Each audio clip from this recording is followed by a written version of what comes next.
Kuya, isang caramel macchiato. Ikaw, Beb, anong sayo?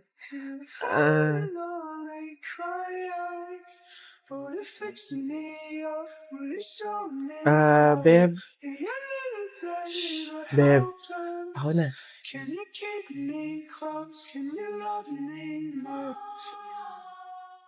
Kuya, 2 Intramuros po.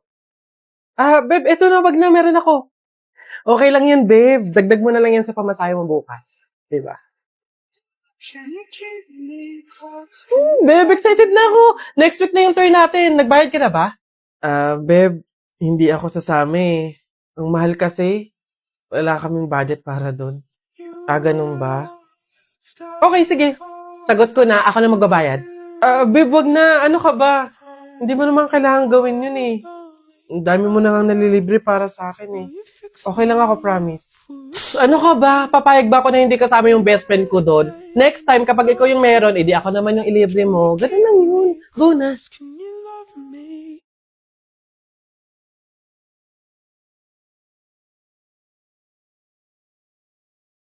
Makakabawi din ako sa'yo.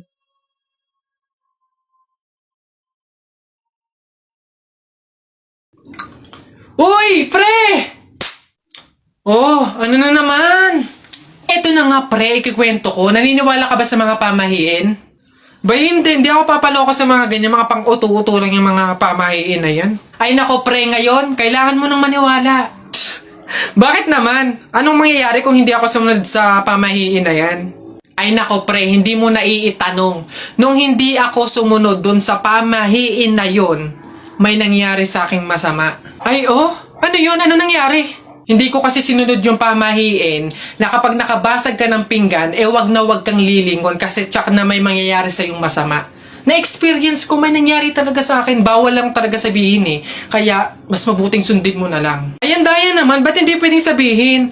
Pero sige, ano yung pamahiin? Pag nakabasag ako ng pinggan, wag akong titingin sa likod kasi may mangyayari sa aking masama. Sige, noted. Susundin ko yung pamahiin na yan. Nay, anong ulam? Ay, nabasag ko yung pinggan. Huwag titingin sa likod, pamahiin yun. Masama yun, may mangyayari sa yung masama. Huwag kang titingin. Teka lang. Paano kung inuuto lang ako nun? Paano kung hindi naman totoo yung mga pamahiin na yan? Diyos ko po, di ako papaniwala sa mga ganyan. Ay! Sorry po! Ikaw na bata ka, humanda ka talaga sa akin. Kasal ko pa yan, tapos binasag mo lang? Ha? Pasok! Garote talaga yung aabutin mo sa akin! Pasok! Magtanda ka ngayong bata ka. Kaya pala bawal lumingon. May mangyayaring ang masama. Maglalayas ako, sakit-sakit ang palo nyo. Hoy, Jepoy, tara, laro tayo baril-barilan, ano? Dali na! Eto akin, eto sa'yo. Ayaw mo, tignan natin kung hindi mo pa ako papansinin kapag binanatan na kita ng mga flip-top ko. Nakita ko nanay mo pumunta sa Cubao, walang pamasahe, nag-shortcut sa puwet ng Kalabaw! Ayaw mo pa rin talaga mamansin, ha? Nakita ko kuya mo pumunta sa pier, ini-sniper ko, laglag diaper!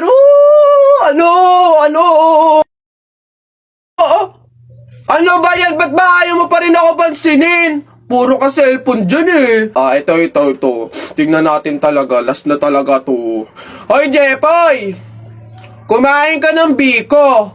Para bukas, ikaw na bebe ko! Nung magagawa, laging natutulala, iyong malaka. Kilig yan! Napipiko na ako sa'yo ha. Ayaw mo mansin ha. Aray! Ano ba kasi ginagawa mo dyan? Puro ka cellphone dyan eh. Siyempre, naghahanap ako ng pwedeng i-post ko dito sa Instagram kasi ang dami ko ng followers. Kaya pala. Gusto ko din dumami yung Instagram followers ko. Paano ba yan, Jepoy? Basta balong ganito na lang gawin mo. Pumunta ka sa TikTok account ni Kuya Kenkoy, tapos click mo lang yung link doon sa bio niya. Ayun, doon mo malalaman kung paano dumami yung followers sa Instagram. Hoy, Mark Jun, Alex, may tanong ako. Anong gagawin nyo kapag kayo na lang tao sa mundo? Dali-dali, basta sasakay ako sa mga Ferrari, sa helicopter, tsaka sa mga eroplano. Tapos okay lang kahit ibangga ako kasi wala na namang mga pulis eh. Lalo sa akin, pupunta ako sa Star City tapos sasakyan ko lahat ng mga rides doon. Ikaw na nga lang mag-isa eh, sino magpipindot nun? Ayo nga. Ayun na yung sa inyo basta ako wala namang makakakita sa akin, maguhubad ako. Nay! Nay! Ano na naman yan? Bakit? Nay, may nagbebenta na sa labas ng mga sisiw. Bibili na ako. Mura lang yun eh. 20 lang yun eh. Dali na. Sus, na bata ka. Nung nakaraan, anong ginawa mo dun sa asul tsaka dun sa dilaw na sisiw mo ba yun?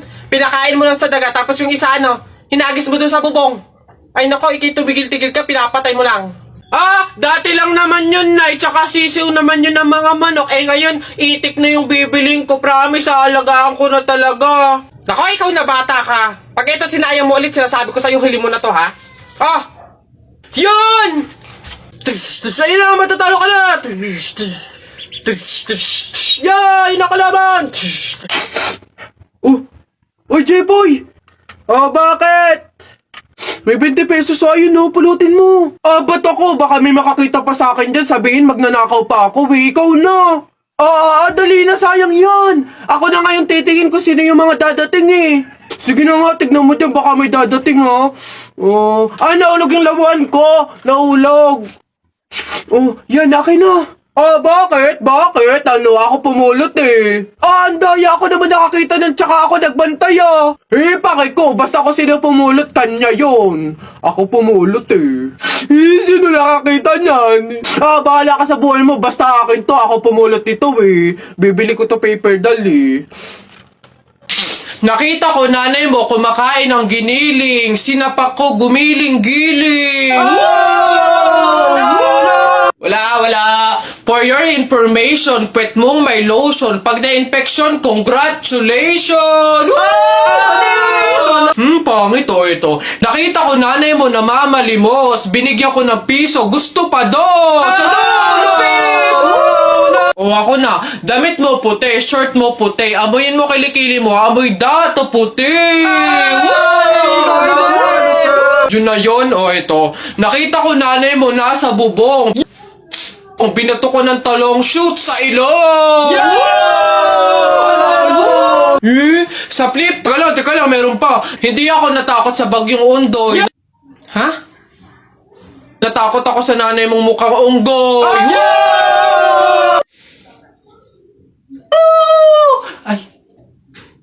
Ay, Nay! Hoy, ikaw na bata ka. Ano yung pinagsasabi mo dito? Tungkol sa nanay niya, ha? Anak ko ito eh. So, ako yung sinasabihan mo, ha? Ay, Ate Flor, ano po yun? Mga flip-top lang po yun. Mga joke-joke lang po. Biro-biro lang po. Hindi po totoo yun eh. Ako nakakapang-init ng ulo tong batang to. Nasaan yung nanay mo, ha? Sasabihin ko lahat ng sinabi mo sa akin. Ay, hindi po, Ate Flor, wag po. Joke lang po yun. Hindi na... Mga biro-biro lang po. Hindi naman po... Totoo yun. Huwag po, Ate Flor. Hoy, Balong! Shhh! Anak, bakit? Para kasing napapansin ko, wala pa si Naboboy at Jepoy dito sa kanto eh. Hindi siguro maglalaban yun ng flip-top. Puntahan kaya natin sa kanila. Hala, oo nga, tara! Tara! Ayan, dito yun. Tao po! Bakit? Si Jepoy po! Ay nako, kayo tumigil-tigil muna sa mga laro-larong iyan. Nandito si Jepoy, pinatulog ko. Boyano, sige po. Tara kay Buboy. Tara. Dito. Tao po, si Buboy po. Ay, wala mo na laro-laro. Andito, pinagliligpit ko ng plato. Kawawa naman si Buboy. Okay po. Tara. Tara. Ano ba yan? Paano na yan? Di tayo makakapanood ng flip-top. Tayo na lang kaya maglaban. Try natin din mag-flip-top. Hindi ako magaling mag-flip-top eh.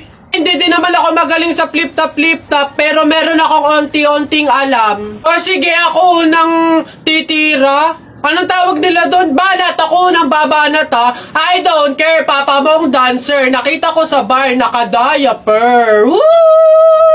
Oo, galing! O, ako naman, nakita ko nanay mo sumakay ng train. Sinuntok ko, sabi niya, try again! Woo!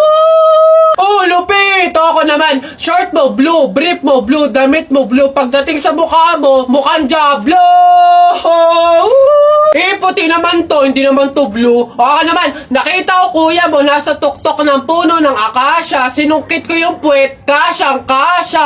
Woo! Uy, Balong, ang galing pala natin mag-flip top, no? Parang mas magagaling pa tayo kay Nabuboy at Jepoy, eh. Ang babaho naman ng mga yun. Talaga, yayabang lang ng mga yun, eh. Bulok naman. Oh, banatan ko yung mga yun, eh. Oh! Anak? Oh, Nay. Kunin mo yung mga ginamit sa sugal ng burol ng lolo mo tapos sunugin mo. Nay, bakit? Basta masama yung pamahiin yun, gawin mo na lang. Yung mga baraha? Oo nga, basta lahat ng ginamit sa sugal, sunugin mo. Lahat, ha? Sige, Nay.